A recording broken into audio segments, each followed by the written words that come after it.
we got the Season 2 Reloaded blog that kind of covers everything we're going to see on Wednesday. So I'll include timestamps if you just want to skip around. We'll start off with Modern Warfare 3 overview, which is primarily the multiplayer.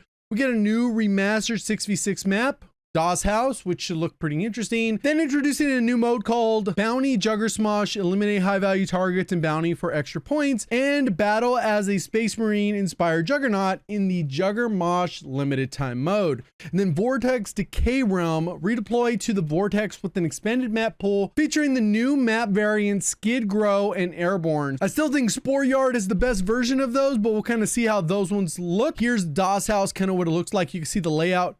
Pretty much exactly what it was before. And obviously it's gonna be much brighter than we had in Vanguard. And then here's the Vortex Decay Realm. So this is Satan's Quarry. It says drop in the Vortex Day Replete map. Okay, it's team deathmatch, domination, kill confirmed, and hardpoint.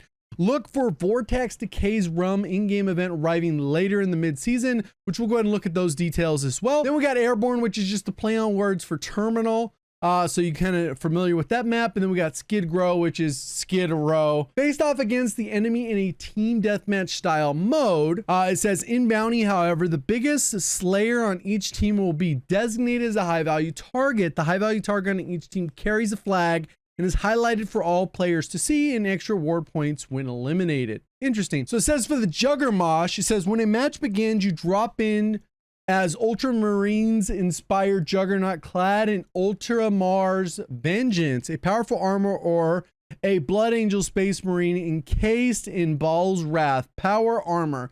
The armor skin offers the same capability as Juggernaut's Recon kill streak, and every player comes equipped in these ornate and advanced protective suits. You're here to battle for the possession of a one-hit kill melee weapon, a flesh-tearing chain sword. In the center of the map, grab armor from fallen enemies to patch back up and aim for the head to inflict even greater increased damage. In this mode, all players will display a health bar over their head so you can better coordinate with your teammates on focus firing which one you want to shoot. Yeah, teammates in pubs, that doesn't really work. Use heights to your advantage. These massive suits not only prevent fall damage, but also release an area of effect stun, very much like Juggernaut when you jump off, because it is. You'll need every advantage too, as only air support kill streaks are allowed, meaning it's solely up to you to inflict damage on your opponents using an array of mode-specific armaments, perks, and reduced melee damage. Okay, now we're into zombies. It says content summary. Unfortunately, they had a big break. We basically didn't get anything for a long stretch of time when it comes to zombies. So it says we get a new story mission. And last time they just added one little story mission, probably took about 30 minutes to complete, but then there was a bunch of hidden other Easter eggs. So I wonder if it's going to be very similar to that. So we get a new story mission, and then we get the Dark Ether Rift, which they're going to expand on, battle a new warlord, and then we get new schematics, which I think some of the new schematics are actually cool and actually add a lot of gameplay depth.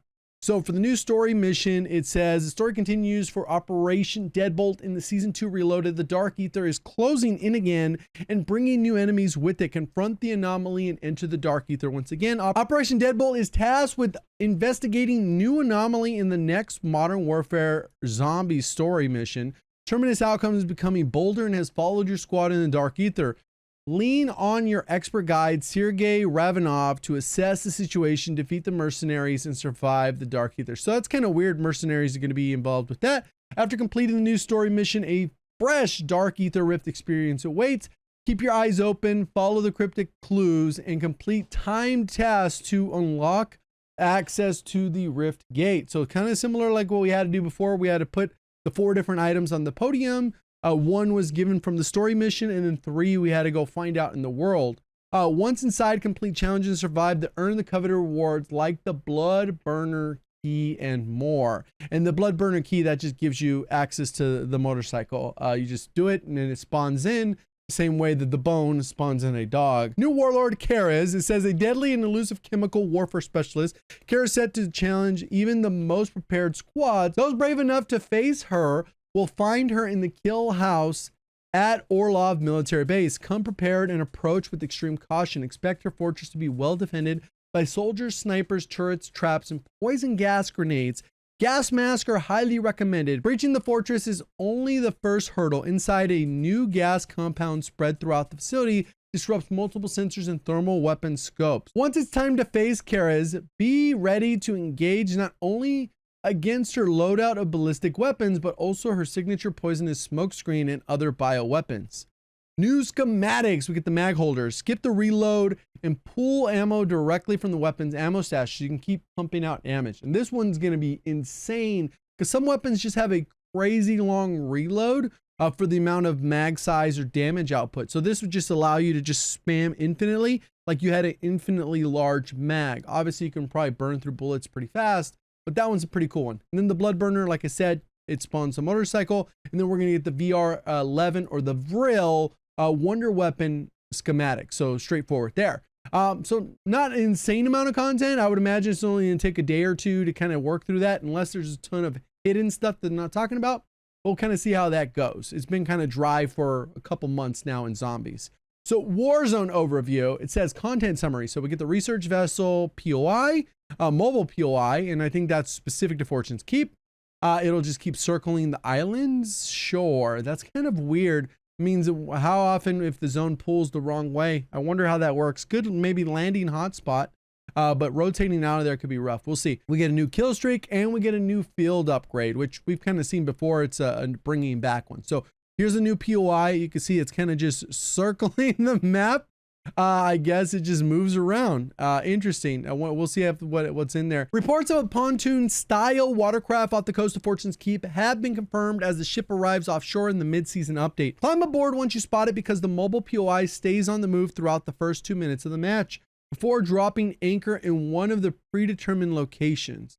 Keep your eyes out for enemy operators who are also exploring the vessel. The ship's features multiple levels as well as its own helipad and ascenders, so danger can appear at any moment even if it appears safe on first boarding. Once you're on the research vessel, it's usually a great idea to commandeer the craft and utilize the equipment on board. You can access a decontamination station that works like a PDS, which they'll talk about. Watch for enemies after activating UAV tower. Purchase unique and exclusive items from the special buy station. That'll be interesting. Toot the vessel's horn to prove you've stormed the ship and you'd like more enemy interest in your current whereabouts. That'd be interesting also on the special buy, if that was like specialist bonus in there or something like that, right? I wonder what else could really be in there that would be worthwhile. Pilot the helicopter or another chopper onto the helipad. Investigate the blank and unlock loot filled blank. Then we get the bunker buster kill streak. It says pin down for enemy snipers holed up in a building across the street. Instead of charging them head on and wishing for the best, pull out your binoculars and target the building with the new bunker buster kill streak. Once it's active, watch your enemies bite the dust as a missile drops in the building, sending explosive blasts through multiple floors and leaving the column of gas in its wake.